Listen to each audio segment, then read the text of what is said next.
চাচা গলাটা শুকিয়ে গেছে, একটা ডাব খাওয়াইবেন? অনেকের কাছে চাইতেছি, কেউ খাওয়াইতেছে না, আপনি কি খাওয়াইবেন? ওই যে আছে ওই কোনা, এখানে বিক্রি করে, আপনাকে নিয়ে আসতে হবে, আপনি আইনে দিলে খুশি হবো।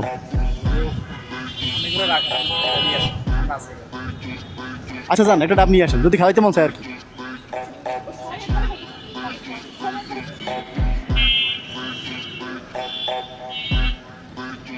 কত নিছে? 130 টাকা। আচ্ছা, এটা রাখেন। কত টাকা বিক্রি করছেন আজকে?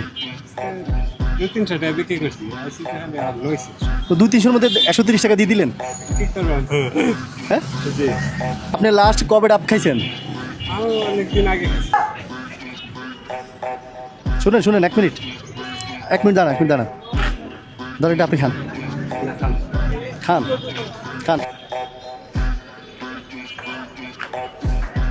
মিষ্টি আছে? আচ্ছা, এখন তো লস করে ফেললেন 150 টাকা। হ্যাঁ, আপনারা খাইলেন না, আপনারা লাগে আনছিলাম, মানে আমারই খাওয়াইছেন, বুঝলে তো হয়েছে কারণ আপনারা তো নিয়ত করছেন আমার জন্য নাকি? সব যা পাওয়ার পাইয়ে গেছেন। প্রতিদিন এই যে চা বিক্রি করলে কত টাকা থাকে? 500 এটা কি লাভ নাকি পুঁজি? কটা বের হন, কটা শেষ হয়?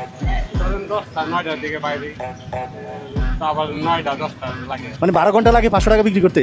আল্লাহ, অনেক টাইম তো। 3 বেলা খাইতে খাইতে তো অনেক টাকা যায়। আচ্ছা ধরেন, এটা আপনার 2 দিনের রেস্ট, আর এটা আর 2 দিনের, 4 দিনের। কোনো সময় পাইলে, শরীর যদি খারাপ লাগে 4 দিন রেস্ট করেন। ডাব কত নিছে? 130। এটা ডাবের টাকা, ঠিক আছে? এটা দিয়ে ডাব খেয়ে আরো 2টা, ঠিক আছে? আচ্ছা।